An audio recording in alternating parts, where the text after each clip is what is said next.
नमस्कार, आप सभी का स्वागत है। मैं हूं आपके साथ निधि उपाध्याय। दिल्ली विधानसभा चुनाव जैसे ही नजदीक आ रहे हैं, आम आदमी पार्टी वैसे बीजेपी से ज्यादा कांग्रेस पर हमलावर हो गई है। आम आदमी पार्टी का कहना है कि कांग्रेस के नेता आम आदमी पार्टी को सार्वजनिक मंचों से बुरा भला कह रहे हैं और अरविंद केजरीवाल को देशद्रोही तक बता रहे हैं। दिल्ली कांग्रेस अध्यक्ष देवेंद्र यादव ने गुरुवार को कहा कि आम आदमी पार्टी संयोजक अरविंद केजरीवाल चुनावी हार की आशंका से दूसरों पर दोष मढ़कर अपनी खोई हुई प्रतिष्ठा और कम हुए जनाधार को पुनर्जीवित करने की कोशिश कर रहे हैं। देवेंद्र यादव ने कहा कि केजरीवाल और उनके साथी संजय सिंह, मनीष सिसोदिया और सत्येंद्र जैन शराब घोटाले और मनी लॉन्ड्रिंग से जुड़े मामलों में जमानत पर बाहर आए हैं। दोबारा उन पर गिरफ्तारी की तलवार लटक रही है। बता दें कि कांग्रेस के यूथ विंग ने आम आदमी पार्टी सरकार की योजनाओं को भ्रामक और धोखा देने वाला बताकर एफआईआर तक दर्ज कराने की बात कह दी है। इसलिए भी आपने कांग्रेस को चेतावनी दे दी है। ये सारी बातें अपनी जगह, लेकिन मुख्य मुद्दा कांग्रेस की वो लिस्ट लगती है जिसमें पार्टी ने आम आदमी पार्टी नेताओं के बड़े नेताओं को ही घेरने की पूरी रणनीति बना ली है।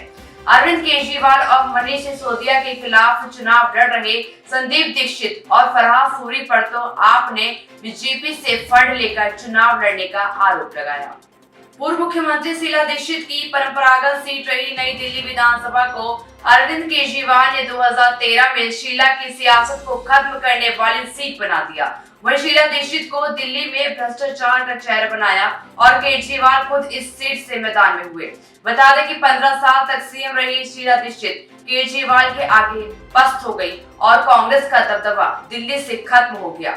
उसके बाद कांग्रेस ने किरण वालिया को 2015 तो रमेश सबरवाल को 2020 में केजरीवाल के खिलाफ लड़ाया और दोनों आम आदमी पार्टी के दिग्गज की टिक नहीं पाए।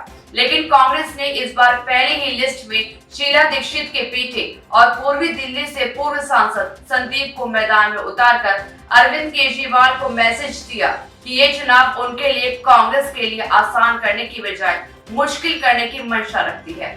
संदीप दीक्षित और दीक्षित परिवार नई दिल्ली सीट को बेहद अच्छी तरीके से पहचानते हैं। वहां के वोटरों के साथ उनका अपनापन का रिश्ता है और इसलिए संदीप दीक्षित केजरीवाल के लिए बड़ी परेशानी बन सकते हैं, खासतौर पर तब जबकि हाशिर इशराक आम आदमी पार्टी छोड़कर पिछले दिनों कांग्रेस में शामिल हुए हैं। इशराक साल 2015 से 2020 के बीच पास की ही सीलमपुर सीट से विधायक रहे हैं। साल 2013 में इस सीट से जब गोपाल राय हारे थे, तब कांग्रेस के उम्मीदवार जाकिर खान ने लगभग 25% वोट हासिल किया था और सीट बीजेपी ने जीती थी। तब गोपाल राय 22% वोट लेकर तीसरे नंबर पर पहुंचे थे।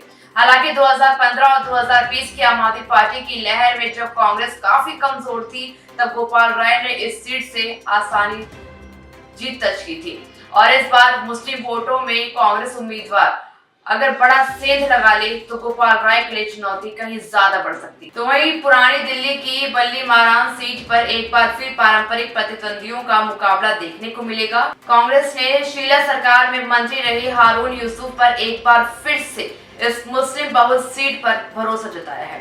इस सीट पर मुस्लिम आबादी लगभग 50% है। 2013 में कांग्रेस ने जो 8 सीटें जीती थी, उनमें एक बल्ली मारान में हारून यूसुफ के नाम की था। लेकिन 2015 और फिर 2020 में हारून को इमरान हुसैन ने बुरी तरह हराया और उनकी जमानत भी दोनों ही बार जब्त हुई। इस बार फिर से इन्हीं दोनों के बीच मुकाबला होगा। अगर मुस्लिम वोटरों के वोटिंग पैटर्न में बदलाव होता है तो इस हाई प्रोफाइल सीट पर फेरबदल हो सकता है। ये भी देखना दिलचस्प माना जा रहा है कि बीजेपी का कौन सा उम्मीदवार यहाँ से उतारा जाएगा। आम आदमी पार्टी के नए मंत्रियों में से एक मुकेश अहलावत दिल्ली की सबसे ज्यादा दलित बहुल सीट सुल्तानपुर माजरा से विधायक है। इस सीट पर लगभग 41% दलित वोटर हैं और इसलिए वोट एससी आरक्षित है। 2013 में जयकिशन इस सीट पर कड़े मुकाबले में जीते तो जरूर, लेकिन 2015 और 2020 में उनकी जमानत तक नहीं बच पाई। आम आदमी पार्टी ने पहले संदीप कुमार को विधायक बनाया, जो विवादों में फंसने के बाद मंत्री पद से हटाए गए। 2020 में मुकेश अहलावत विधायक चुने गए और राजकुमार आनंद के इस्तीफे के बाद वो मंत्री बने।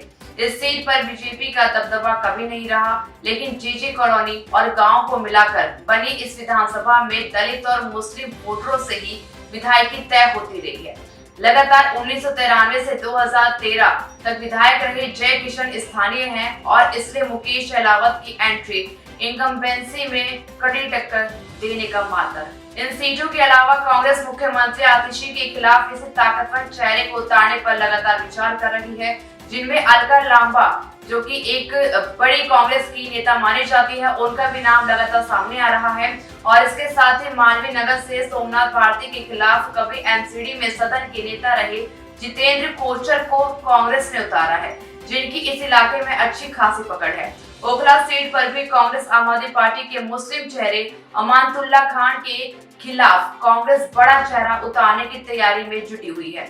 यानी रणनीति आम आदमी पार्टी के नेताओं को उनके गढ़ में ही घेरने की जा रही है। वहीं दिल्ली विधानसभा चुनाव नजदीक है और ऐसे में ये लड़ाई बीजेपी वर्सेस आम आदमी पार्टी की जगह कांग्रेस के साथ हो गई है। अब ये देखना दिलचस्प होगा कि ये महागठबंधन टिकेगा या फिर दिल्ली चुनाव के चलते बिखर जाएगा।